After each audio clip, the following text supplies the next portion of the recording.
Hello guys, for today's video, tara magluto na naman tayo ngayon ng tuna pasta with spinach. Kung paano, tara umpisahan na natin. Magpapakulo lang po muna tayo ng tubig. Saka natin lalagyan ng salt and cooking oil. Papakuluan lang natin, takpan.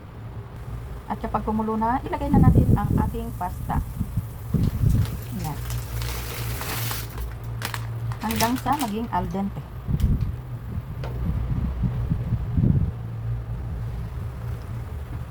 At ayan na guys, medyo al dente na po ang ating pasta.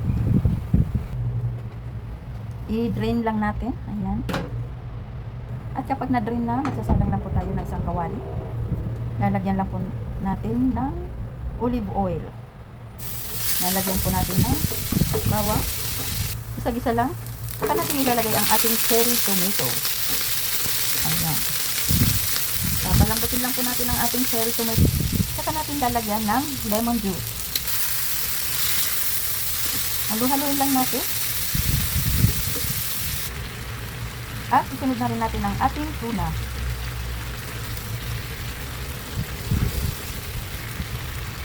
Mipos-mipos lang. Salt and pepper to taste. Napakadaling lutuin. Kayang-kayang gawin sa bahay. Titikman muna natin. Saka natin ilalagay ang ating pasta. Ayan guys.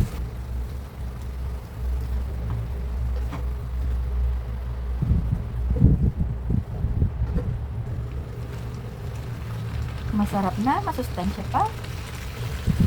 Saka natin ilalagay ang ating spinach.